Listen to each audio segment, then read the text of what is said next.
আসসালামু আলাইকুম। কেমন আছেন সবাই? আশা করছি সবাই অনেক ভালো আছেন। আলহামদুলিল্লাহ আমি অনেক ভালো আছি। আজকে আপনাদের জন্য খুব দারুণ একটা রেসিপি নিয়ে এসেছি। আশা করছি সবারই খুব ভালো লাগবে। অবশ্যই রেসিপিটা প্রথম থেকে শেষ পর্যন্ত দেখবেন। আজকে আমি আপনাদেরকে দেখাবো কিভাবে একদম হোটেলের মতো 1 কাপ ময়দা দিয়ে মিনি সিঙ্গারা বানাতে হয়। আর এই মিনি সিঙ্গারাগুলো খেতে খুবই ভালো। তো অবশ্যই আপনারা কেমন লাগলো ভিডিওটা কমেন্ট করে জানাবেন। আর কে কে সিঙ্গারা খেতে পছন্দ করেন কমেন্টে জানান। প্রথমে আমি মিনি সিঙ্গারা বানানোর জন্য আমি এখানে একটা বলের মধ্যে 1 কাপ পরিমাণ ময়দা নিয়ে নিয়েছি। এরপর এর মধ্যে দিয়ে দিব 1/2 চামচ পরিমাণ চিনিটা দিলে খেতে খুব ভালো লাগে। এরপর দিয়ে দিব স্বাদ মতো লবণ। এরপর দিব রান্নার সয়াবিন তেলের পরিমাণটা একটু বেশি করে দিতে হবে, তাহলে ডোটা খুবই ভালো হয়।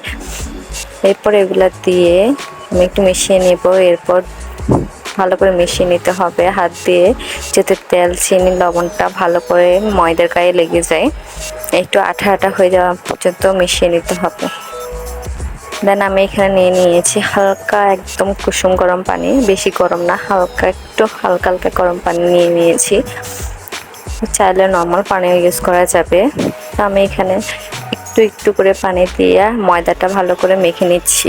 পানি একসাথে সব দেওয়া যাবে না, একটু একটু করে দিতে হবে। অল্প অল্প করে দিয়ে ময়দাটা ভালো করে মেখে নিতে হবে, তাহলে সুন্দর একটা ডো তৈরি হয়ে যাবে। আমি এর মধ্যে কালো জিরা অ্যাড করতে ভুলে গিয়েছিলাম, সেজন্য এখন মিশিয়ে নিব। সিঙ্গারার মধ্যে কালো জিরা দিলে খুবই ভালো লাগে দেখতে, আর খেতেও ভীষণ মজা লাগে। তো সেই জন্য আমি এখন এর মধ্যে সামান্য পরিমাণে কালো জিরা দিয়ে আবারও ভালো করে মেখে নিচ্ছি। দেখেন আমার ডোটা একদম সফট হয়েছে আর খুব সুন্দর হয়েছে। তো আমার ডোটা তৈরি করা হয়ে গেছে। এখন এটা আমি একটা ঢাকনা দিয়ে ঢেকে রেখে দিব। এখন সিঙ্গারার ভিতরে ফুড দেওয়ার জন্য আমি ফুডটা রেডি করে নিব। এর জন্য আমি নিয়ে নিয়েছি 2টো বড় সাইজের আলুগুলোকে ছোট ছোট টুকরো করে কেটে ভালো করে ধুয়ে নিয়েছি। এরপর নিয়ে নিয়েছি 2-3টে বড় সাইজের পেঁয়াজগুলোকে কুচি করে নিয়েছি কয়েকটা কাঁচামরিচ কুচি, আর নিয়ে নিয়েছি একটা ছোট সাইজের টমেটো কুচি। টমেটোটা দিলে খেতে খুবই ভালো লাগে। এরপর নিয়েছি 1/2 চামচ পরিমাণ আদা বাটা আর 1 চামচ পরিমাণ রসুন বাটা। এখন আমি চুলায় একটা প্যান বসিয়ে গরম করে নিচ্ছি। এর মধ্যে দিয়ে দিয়েছি তেলটা গরম হয়ে গেলে এর মধ্যে দিয়ে দিব অল্প একটু পাঁচফোড়ন দিলে ফ্লেভারটা খুবই ভালো লাগে। তো পাঁচফোড়নটা ভালো করে ভেজে নিব। এরপর দিয়ে দিব পেঁয়াজ কুচি। পেঁয়াজগুলোকে একটু লাল লাল করে ফেলতে হবে। এরপর দিয়ে দিব কাঁচামরিচ কুচি। তা আবার একটু ভালো করে নেড়ে ছেড়ে নিব। এরপর পেঁয়াজটা লাল হয়ে আসলে এর মধ্যে আদা রসুন দিয়ে দিব। এগুলাকে কিছুক্ষণ ভালো করে নেড়ে ছেড়ে নিতে হবে। এরপর দিয়ে দিব জিরার গুঁড়ো 1/2 চামচ পরিমাণ, হলুদের গুঁড়ো 1/2 চামচ, মরিচের গুঁড়ো 1/2 চামচ। এগুলো দিয়ে আবার একটু নেড়ে ছেড়ে নিব তেলের মধ্যে। এরপর এর মধ্যে দিয়ে দিব 1 চামচ পরিমাণ গরম মশলার গুঁড়া দিলে কিন্তু খেতে খুবই ভালো লাগে। চাইলে এটা নাও দেওয়া যেতে পারে। এরপর এগুলো দিয়ে একটু নেড়ে ছেড়ে আমি এখানের মধ্যে দিয়ে দিব সামান্য পরিমাণ পানিটা দিয়ে কিছুক্ষণ ভালো করে কষিয়ে নিতে হবে। ভালো করে কষানো হয়ে গেলে এর মধ্যে দিয়ে দিব কেটে রাখা আলুগুলা দিয়ে মশলার সাথে ভালো করে নেড়ে চেড়ে কিছুক্ষণ ঢাকনা দিয়ে ঢেকে রাখবো, তাহলে আলুটা একটু কষে যাবে। আলু কষানো হয়ে গেলে এর মধ্যে পানি দিয়ে দিব। পানি দিয়ে কিছুক্ষণ ভালো করে রান্না করে নিব। চুলার আঁচটা হাই হিটে দিতে হবে। পানিটা একটু শুকিয়ে আসলে এখন আমি খুন্তির সাহায্যে আলুগুলাকে একটু নরম করে দিব।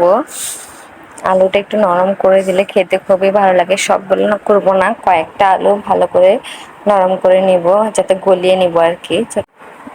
এরপর এর মধ্যে দিয়ে দিব কেটে রাখা টমেটোগুলা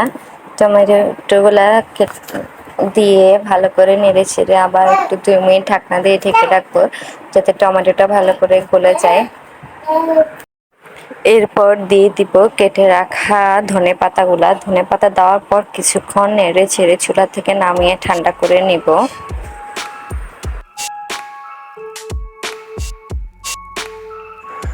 আমি ময়দার যে ডোটা বানিয়ে রেখেছিলাম এটা একটু ভালো করে মথে নেব। দেখেন এটা কতটা সফট হয়ে গিয়েছে।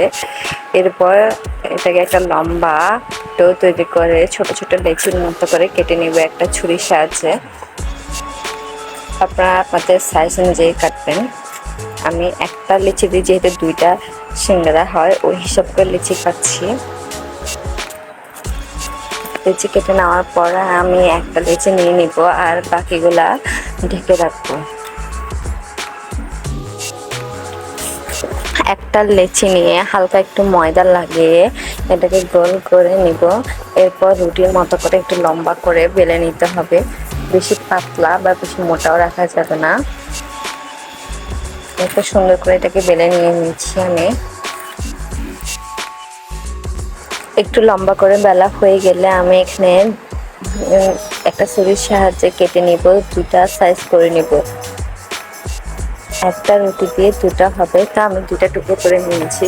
প্রথমে আমি একটা টুকরো নিয়ে নিব আর এখানে সিঙ্গারা বানানোর জন্য একটু হালকা একটু পানি নিয়ে নিয়েছি। পানি দিয়ে একটা সাইডের মধ্যে একটু লাগিয়ে একটু আঠা আঠা করে দুইটা সাইডকে একসাথে জোড়া লাগিয়ে নিতে একটু চেপে চেপে লাগাতে হবে, না হলে তেলের মধ্যে দিলে খুলে যাবে। একটু চেপে লাগানোর পরে দিয়ে দিব ভেজে রাখা আলুর পুরটা একটা চামচের সাহায্যে অল্প করে দিয়ে দিব। বেশি দেওয়া যাবে না, বেশি দিলে বের হয়ে যেতে পারে। যতটুকু প্রয়োজন ততটুকুই দিয়ে দিব। এরপর সাইডের অংশটুকু বাকি আছে ওটার মধ্যে আমি হালকা আঙ্গুলের মধ্যে পানি নিয়ে পুরোটার মধ্যে রাউন্ড করে পানি লাগিয়ে নিব। এরপর আমি একটা সাইড টেনে অপোজিট সাইডের মধ্যে একটু চেপে লাগিয়ে দিব। এভাবে পাশের সাইডটাও লাগিয়ে নিব চাপ দিয়ে দিয়ে। এরপর আরও একটা সাইড টেনে আরেকটা অপোজিট সাইডে লাগিয়ে নিব। একটু ভালো করে চেপে চেপে দিতে হবে, না হলে কিন্তু ভাজি করার সময় খুলে যেতে পারে। দেখুন আমি পুরো সিঙ্গারাটা বানিয়ে ফেলেছি। কত সুন্দর কিউট একটা মিনি সিঙ্গারা হয়েছে। এভাবে করে আমি আরো একটা সিঙ্গারা বানিয়ে আপনাদেরকে দেখাবো। প্রত্যেকটা সিঙ্গারা এভাবে করে বানিয়ে নিতে হবে।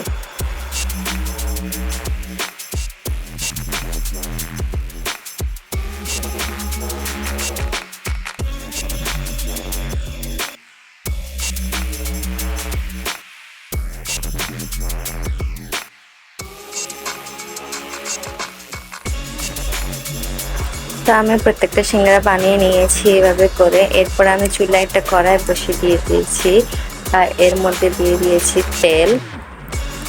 তেলটা ভালো করে গরম হয়ে আসলে এর মধ্যে আমি একটা একটা করে সিঙ্গারা দিয়ে দিব।